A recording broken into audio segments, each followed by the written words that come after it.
Bung Karno, insinyur yang memilih jalan penderitaan. Bung Karno adalah seorang insinyur. Gelar itu didapatkannya dari Sekolah Teknik Tinggi di Bandung. Saat Bung Karno masuk sekolah teknik itu, jumlah murid dari kalangan pribumi cuma 11 orang. Maklum, di zaman itu, pintu sekolah tinggi belum terbuka untuk rakyat jelata. Ilmu Bung Karno adalah spesialis pekerjaan jalan raya dan perairan. Ia membuat tesis tentang konstruksi pelabuhan dan jalanan air. Dengan tesis itu, ditambah kemampuannya dalam teori perencanaan kota, Bung Karno mendapat banyak tawaran pekerjaan. Tawaran pertama datang dari alma maternya, yakni jabatan asisten dosen. Bung Karno pun segera menolak tawaran itu. Ia juga mendapat tawaran pekerjaan di pemerintahan kota. Itu pun segera ditolaknya. Hingga suatu hari, seorang dosen yang paling dihormatinya, yaitu seorang profesor dari Belanda, memintanya terlibat dalam pembangunan perumahan bupati di Bandung. Awalnya Bung Karno menolak tawaran itu dengan halus. Ia menyampaikan alasan penolakannya kepada sang profesor. "Saya tidak yakin di kemudian hari akan menjadi pembangun rumah. Tujuan saya ialah untuk menjadi pembangun dari suatu bangsa," kata Soekarno menjelaskan idealismenya kepada profesor yang dihormatinya itu. Soekarno juga menjelaskan soal prinsip gerakan yang dianutnya, yaitu non-kooperasi. Baginya, gerakan bekerja sama dengan pemerintah dengan mengemis-ngemis sudah usang dan hanya menghasilkan janji-janji yang tidak ditepati. Karena itu, bagi Soekarno, sudah saatnya percaya kepada diri sendiri. Si profesor tetap merayu. Ia tetap berharap hati bekas muridnya segera luluh. Akan tetapi, rupanya hati Bung Karno malah semakin keras. Bung Karno tetap menolak kerjasama supaya tetap bebas dalam berpikir dan bertindak. "Kalau saya bekerja sama dengan pemerintah secara diam-diam, saya membuat politik penindasan dari rejim mereka yang otokratis dan monopolistis itu. Pemuda sekarang harus merombak kebiasaan menjadi pegawai kolonial setelah memperoleh gelarnya. Kalau tidak begitu, kami tidak akan merdeka selama-lamanya," ujar Bung Karno. Tetapi sang profesor tidak berhenti membujuk.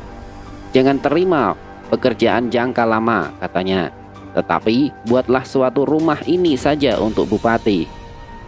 Bung Karno tak bisa mengelak lagi. Ia pun menerima tawaran itu, membangun rumah untuk bupati.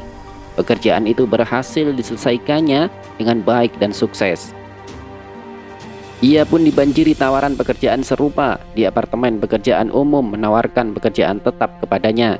Tetapi Bung Karno yang saat itu sangat butuh uang untuk menopang kehidupan bersama sang istri, tetap saja menolak.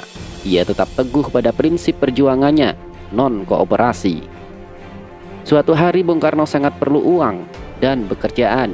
Ia dan istrinya, Inggit Ginarsih, benar-benar kekurangan. Kepada setiap tamunya, ia hanya menyuguhkan secangkir teh encer tanpa gula. Betapa sulit dan sukarnya kehidupan keluarga baru itu.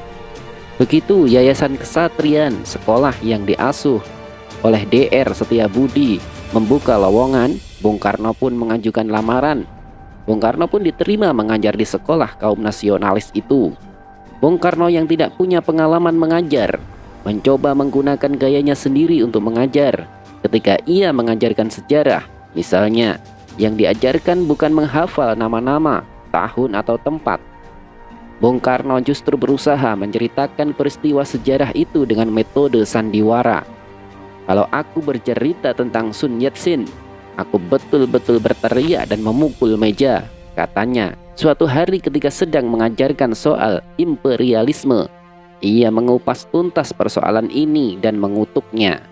Sayang, ketika Bung Karno sedang asik menjelaskan imperialisme kepada muridnya, pemilik sekolah bangsa Belanda memperhatikannya.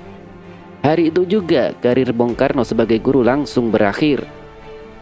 Pada tahun 1926, Bung Karno membuka biro tekniknya yang pertama dengan merangkul kawan sekelasnya, yaitu I.R. Anwari.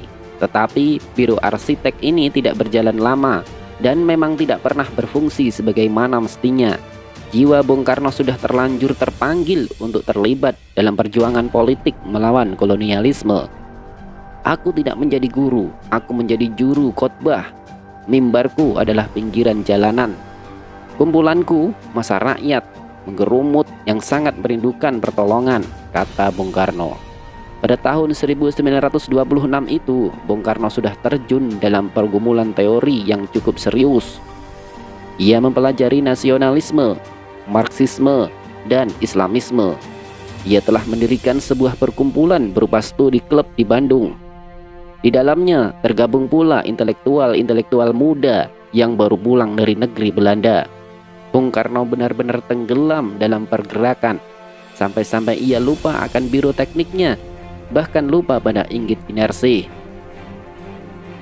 Di dalam terang bulan yang penuh gairah, aku bahkan lebih memikirkan isme daripada memikirkan Inggit. Pada waktu muda-mudi yang ia menemukan kasihnya satu sama lain, aku mendekam dengan das kapital. Aku menyelam lebih dalam dan di dalam lagi, kenang Bung Karno. Begitulah Bung Karno tidak pernah lagi punya pekerjaan tetap. Pada tahun 1932, sesudah keluar dari penjara suka miskin, Bung Karno membangun biro arsitek baru lagi. Kali ini ia menggandeng kawannya yang lain, yaitu I.R. Ruseno. Tetapi biro arsitek itu tidak berkembang, sebab orang lebih tertarik pada arsitek Tionghoa dan Belanda.